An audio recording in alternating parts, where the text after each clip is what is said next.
Hi there, welcome back to the channel. Today I'm going to be retiring my Bilstein shocks and replacing them with TeraFlex Falcon 3.3s.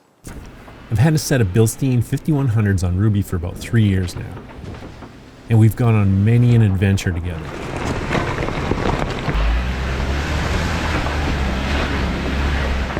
But now it's time for a change.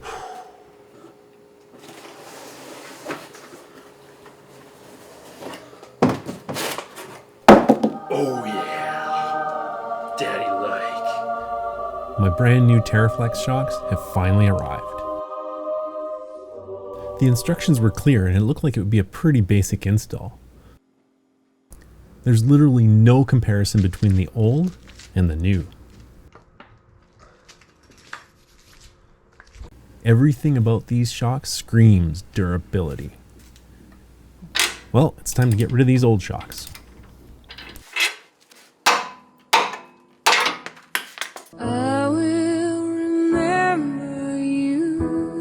The Falcons do require just a bit of drilling, as they are altering the mounting position just a bit.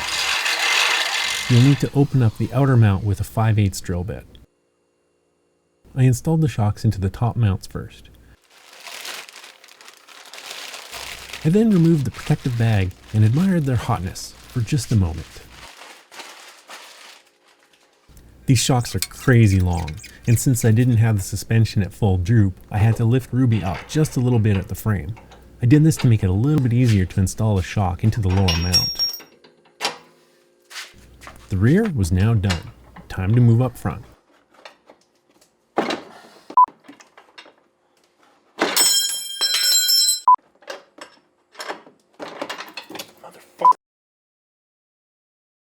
Just as I did with the rear shocks, I mounted the fronts top first. The offset stud allows these monster shock bodies to fit without any major modification. For some reason, it was so much easier putting the nut on than taking it off. Who knew?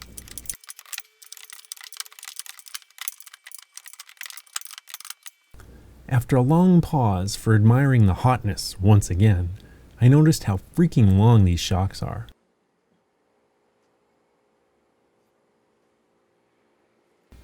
I once again jacked up the chassis to make it a bit easier to slide the shocks into their mount. I then torqued the lower mounts down to 40 pounds. Just moments ago, I mentioned minimal modifications. The only tweak I had to make to the inner fenders was to make room for the adjuster knob.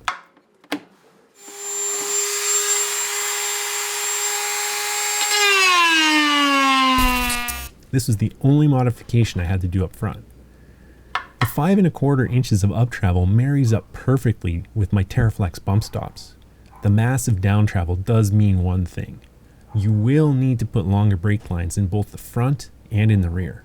I went with the Rubicon Express package and they worked beautifully. So I'm really happy with these TeraFlex Falcon 3.3 shocks. I mean, I don't even know what to say other than those crazy little Mormons build some kick-ass shocks. Okay, so it's road test time. Hello, baby.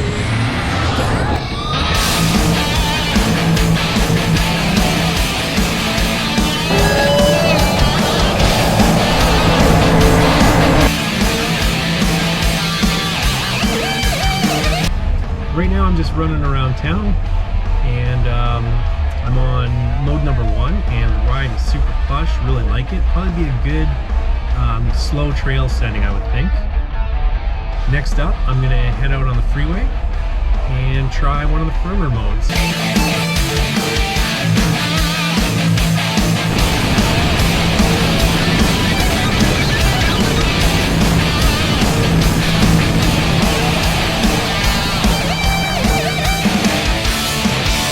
I'm running in custom mode 2, specifically the 2.4 setting, so it's kind of the mid-range of custom mode 2.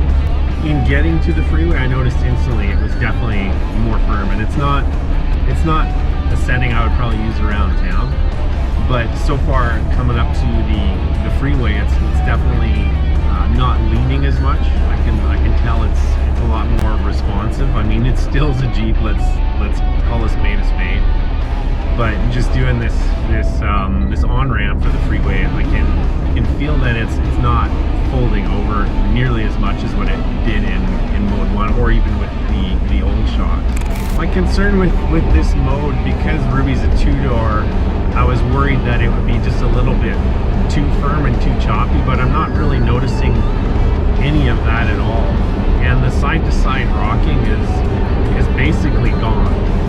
It's tracking completely straight, and I actually really like how Ruby feels on the highway. You know, it's a little windy, there's a little bit of crosswind, and Ruby's not getting thrown around like at all.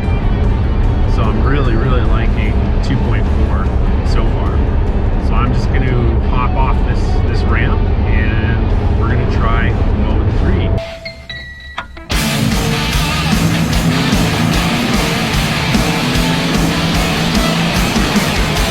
Now we're in mode 3, and it is definitely firm.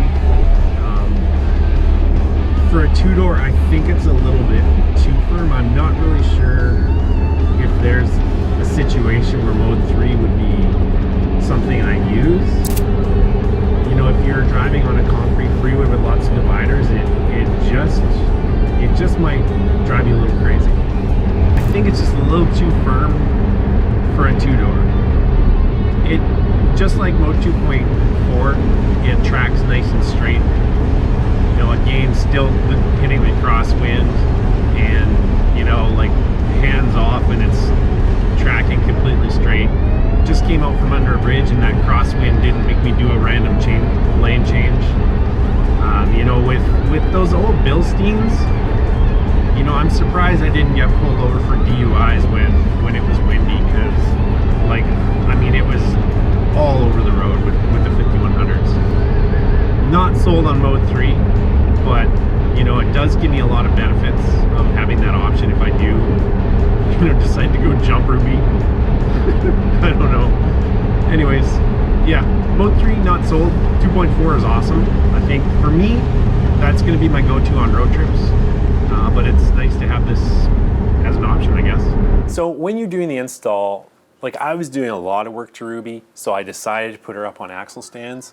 I would strongly recommend not supporting the weight of your vehicle by the axle stands, but by the chassis, so that the suspension is at full droop when you're installing these shocks, because they are really long, and it would make things a lot simpler if the suspension is dropped, shocks are at full droop, you can just slide them in. Those are my thoughts of the Falcon 3.3s in an urban setting.